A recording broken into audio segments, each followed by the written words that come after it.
there's not many other brands that'll back you up like a Krone. I think that's been the same going for what I've heard with anyone, whether it's a mower or a chopper, they are there.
Hello, welcome along to another customer review from LandPower TV. This time you're joining us at the far side of Dumfries and Galloway, just below Glenluce. And today we are out checking out a brand new Krone RX 370 OptiGrass 28 forage wagon. So we're out with A F Ramsay and to share their thoughts and opinions on this brand new machine from Krone. We've got the man himself, we've got Mr. Alan Ramsay. So Alan, I mean, before we dive in to the forage wagons, first of all, just tell us a little bit about your business.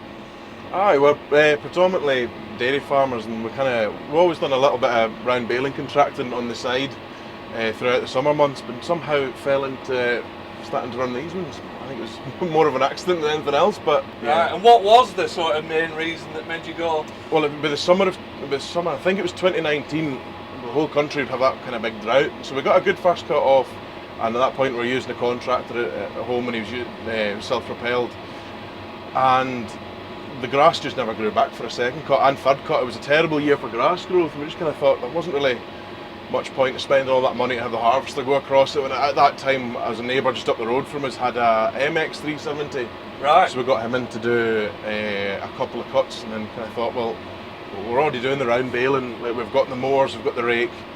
All we need is a buck rake and a wagon, and we could get started from there. So it was the next season after that where we had an MX 330, and at that point it came from a Sharagna Hires, was based in Glenluce, so about 4 miles away from where we are now. So we had a Krone dealer right on our doorstep, and I couldn't really look anywhere else. And yeah, that went great, and we've done our first cut, and then we get odd people phoning wondering if we could go and lift theirs because we're interested to see what the wagon's going to do. And then that's it. So it kind of started off as a bit for yourself, and then it sort of just snowballed from there, did it? Just neighbours saw what you were doing, and yeah, we were doing. More people started to move towards the multi-cut. And we're doing a few bits, and then I'd say it would be after the first lockdown really went through, and that's remember the fuel prices started to rise. I think that made a lot of people start to look at wagons a bit more seriously as a kind of alternative to the harvester. So that first MX wagon, how long did you have that one for? It would do its 5 years, and with it was a RX 370, the first one came in demo for the very last fourth cut last year. It was our own, middle October. It came in demo then, and it never left. Right. So. And that's the brand new RX 370 with this the short chop, is it? Yeah, 28mm, and instead of the original, I think it was 38mm. Yeah. All previous models to that. So it was the very first one, and just the way it happened, there was only one demo before us. Just it was wet weather. And then we got a go of it then, and at that point the season was over, so we got a chance to buy it. So right, so you'd seen enough, and deal were done. Yeah, I do normally I do quite a lot of the buck raking, and the difference between the two when you're working in the pit. Yeah, aye. Going from one wagon that's a bit longer chopped to this one. There was nothing wrong with the MX 330 compared to when it was running along with other brands. There was some days and some grasses it'd be better, sometimes they'd be better, but compared to the the 370, there's no, well, there isn't a comparison. With this new short chop on, this is moved on Yeah. the goalposts. 100%. It's bridged the gap between the chopper and the wagon. It's a lot easier to work with. Yeah. Then you wouldn't think 10mm chop difference would make like that big a difference, but it really does. We're working with it.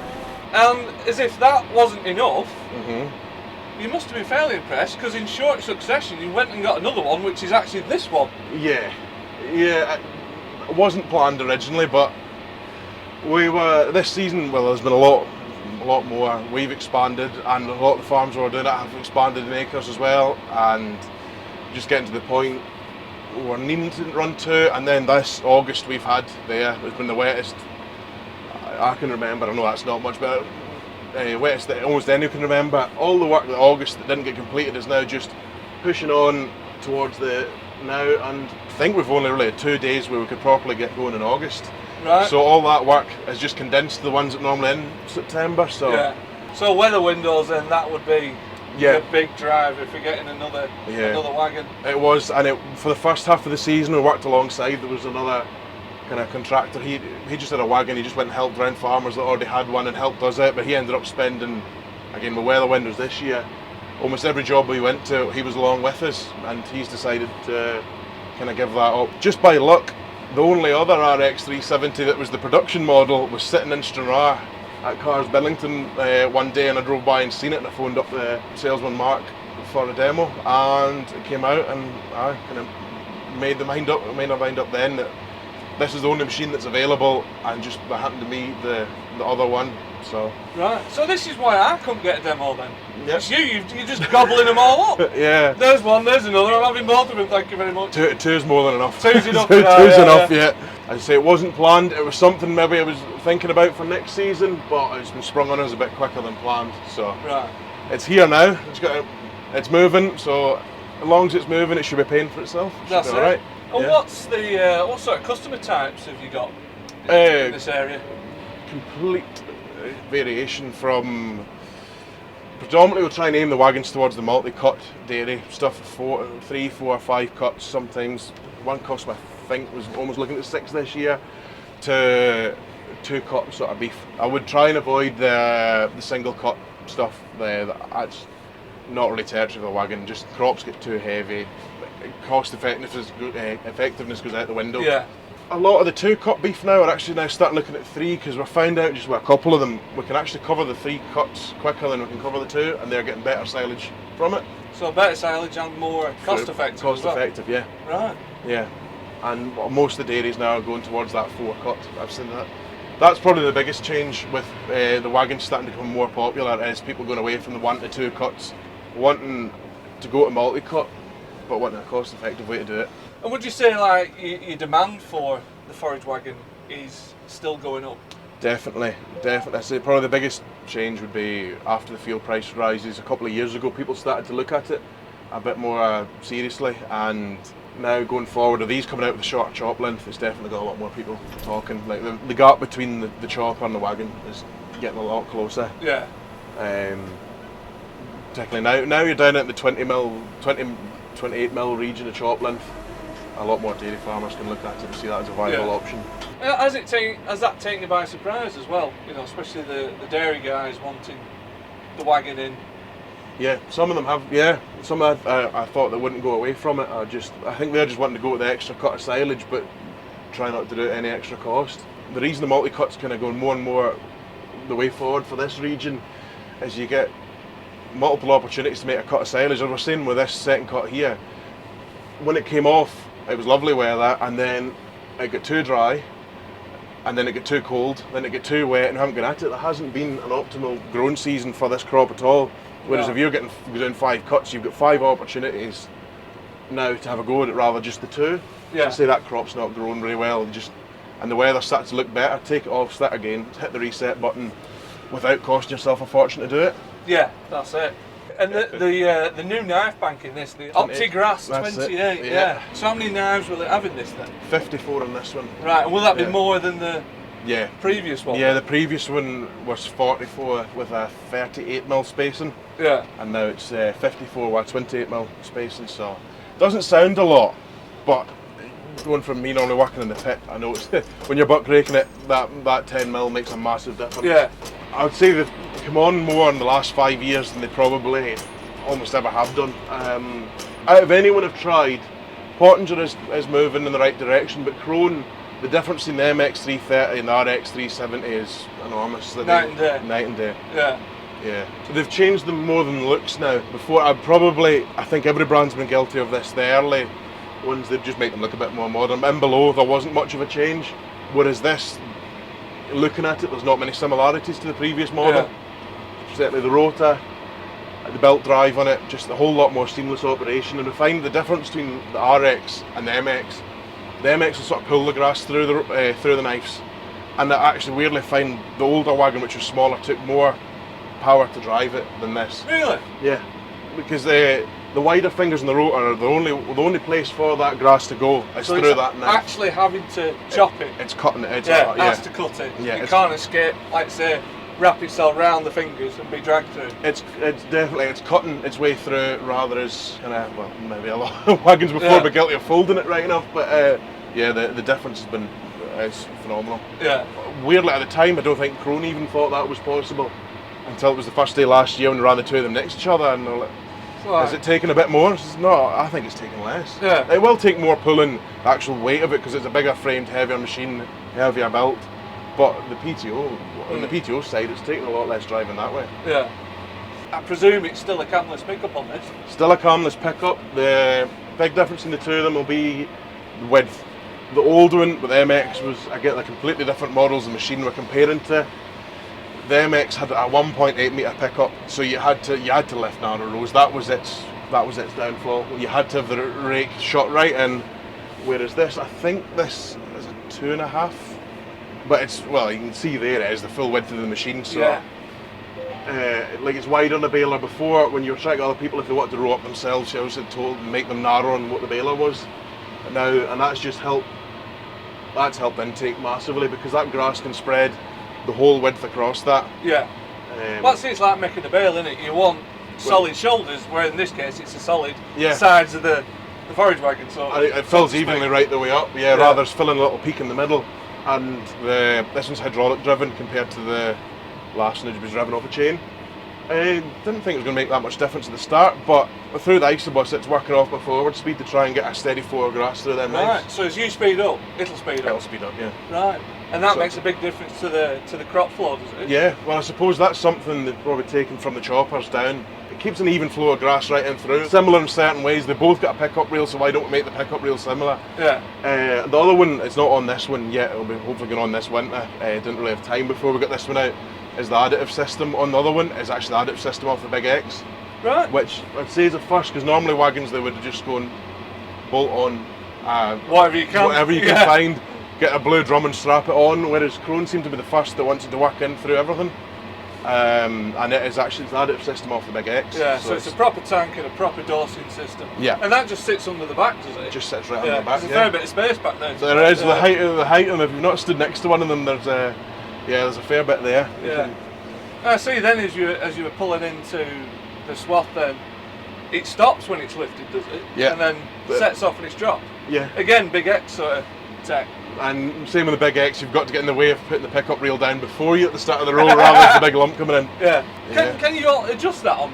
Yeah, you can set it manually. When it sort of kicks in. Yep. And what speed you can run it manually at a set speed if you really wanted to, but it seems to work away fine and it's auto there. And what's it like for following the ground as well? The pickup. It is good. They've got a set of, well, it looks like they've been compared to shopping trolley wheels before. Little wee kind of cast wheels that run in behind that. Yeah. So when you're going over something, it'll float front and back. Like it's completely floating pickup. You'll see there. Look, it's following the shape of the ground. It's not running with the wagon. It's completely following the ground itself like that, which is what you need because in short wee rises that we get, you could end up going over it and it'd be pushing the back of the pickup reel up rather than the front. That was definitely that's a big change from the MX to the RX of these models now. They do follow the ground that bit better. Yeah.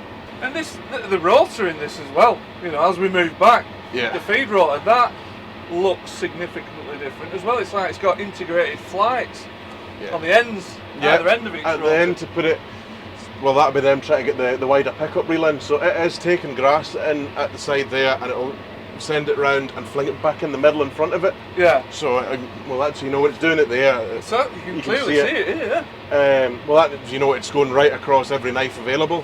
Whereas before, you'd end up a lot of grass built up in the corners if you tried to do that, and it wouldn't. Maybe you'd probably have to slow down for a bit, and then you end up rolling it narrower, and you're only using the middle 30 odd knives, so you'd leave the outside knives. Whereas now it's definitely using everyone that's in it. And the rotor, that's belt drive on this, isn't it? Yeah. Does that make a difference? I think it definitely lets shock load through the machine. Like if you're getting them lumps before, like the old MX was gearbox driven on the side. There'll be a gearbox on the side and a gearbox at the centre. Yeah. So if you're putting the lumps through it, all that shock would be on the knife bank and through the teeth of the gearbox, which already sounds quite expensive. And it's the thing, it's the waypoint. Whereas the belt will take all the shock out of it. Yeah. So it does seem a lot smoother in operation that way.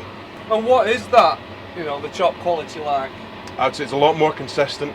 As you can see, as it's coming over, it's a lot more consistent. It's not straightening itself out and pulling it through the knives that you've probably seen with MX before, because the narrow fingers in the rotor are meant to have room for the grass to move and pull around about, where that will chop it almost more like a pair of scissors now. Like the only way it can go is against that sharp edge, because the actual flights of the fingers of the rotor are a lot wider.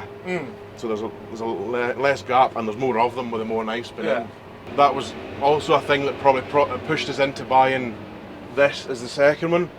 The difference is that big between this and any of the other ones that I find if I had to split them up and go to two places, the customer would always ask for the one with the shorter chop. So we had to get them both the same, and that was starting to become the issue when we were running with someone else. As a dairy farmer myself, like you could see why they're preferring it. Easy handling through feed wagons, cow intakes. You can see. Well, that's led me on nicely to the next question. Has many of your customers fed it out yet? Starting to, yeah. I think a lot of them fed it out with that. Well, I say that awkward summer, the too dry, too wet, too cold, all in one go. A lot of cuts that normally be saved around here for the end have already been fed. So yeah, they're noticing a big difference, especially you're putting into the likes of a Keenan that doesn't like dealing with something that's longer. That within 5 minutes, you wouldn't notice any difference between this and what's self-propelled. Really, the only thing is with wagons getting bigger, pits haven't. No, that's it. But what's she like to manoeuvre around farms and things? You know, it's a little bit tight today, but it's not too bad. It's not too bad. No, from looking from the outside, you think that'll never get in anywhere. It'll be too big for the ground. I would say it's a lot better than most silage trailers, really, because since that front axle is in the middle, it's almost its pivot point. So you just only have to watch the tail swing from time to time, but it'll move right on that middle. Yeah. And the steering axle, it follows you. It follows tremendously. Yeah. And when you're reversing, will the pivoting axle, will that just lock as well? Yeah. That's the handy bit with these working through Isobus now. It's talking to the tractor all the time, so when you put it in reverse, it'll lock it. When you go back to forward, it'll unlock it.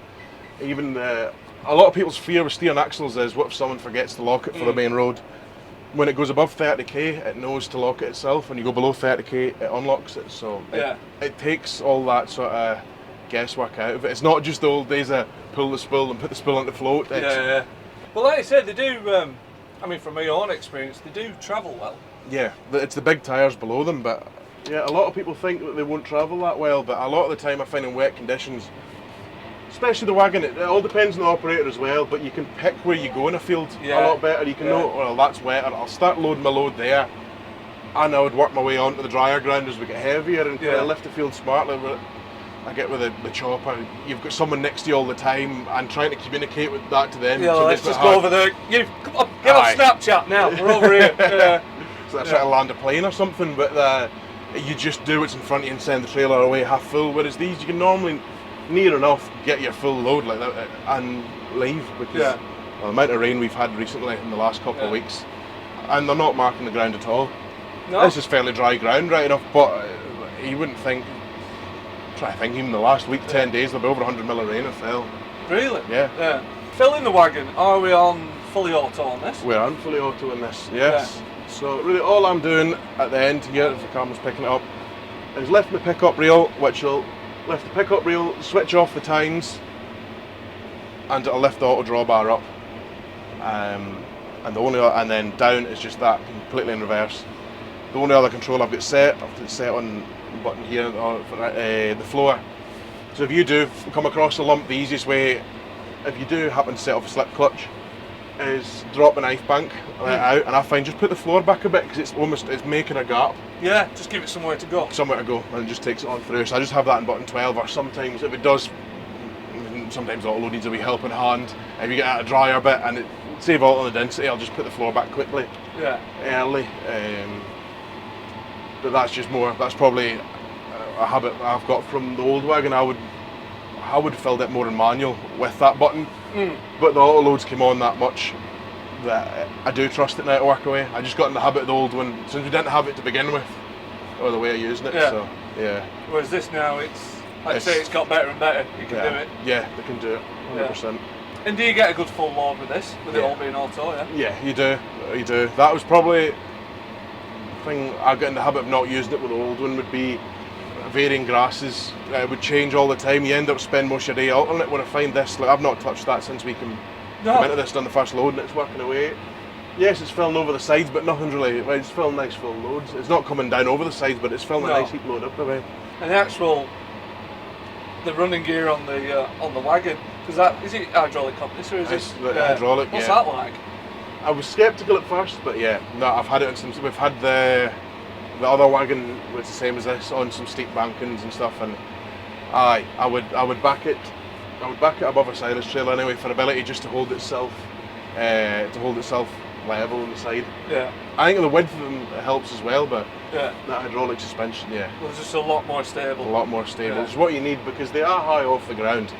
The floors are a lot higher than you can see in a silage trailer, but they have the ability to handle it. The thing people maybe get the most common misconception of a wagon is there's no maintenance compared to a harvester. There is still quite a lot of maintenance with them, just different sort of things, like I say with the knife bank on them. The way it works and does protect itself so well with stones, there is a grease nipple on all the rollers and every knife. So behind every knife you've got on the roller there's a grease nipple. That doesn't have to be done every day, but probably every 2 days you want to be in there, because if you the rollers that run on without it being greased will jam, and they'll flat spot a bit, and then your knifes will either want to jam up or jam down. Yeah. So for smooth running to protect your machine, you want to be in there keeping them well greased. The rest of the machine itself isn't too bad. All the grease nipples are put in handy places. But that's sort of the main thing, keeping it cleaned out. So obviously you're onto you got 2 of these RX wagons now. Locally, as I know very well, there's you've got big X users, forager users around here as well. Is there a place for both? Without treading on each other's toes, you might say. 100%. The one you were on about was even at this farm yesterday. He was chopping the whole crop, direct cut header. Yeah. You're never going to match a chopper for that. That is designed to do maize. As I say, the big heavy cuts of grass, the one cuts, the 2 really heavy cuts. That's not what a wagon's designed for. Really short weather windows, you're obviously not going to beat the output of like 1180. There's not much, without a few of these, there's not much. You can just come in, hoover up, move on to the next one. As I say, I don't have a problem with them at all. There is not a better sight than seeing a 1180 or equivalent go down a row. It's as hard as it can go, moving a lot of grass. It's just now looking at it a different way, whether is that the most efficient way to do it. So that's where these are starting to come in now. They've got closer and closer at the chop length. For your average dairy silage, 18 to 22 mil at a chopper, you're only 6 mil behind it with these now, compared to 16 you were previously. Yeah.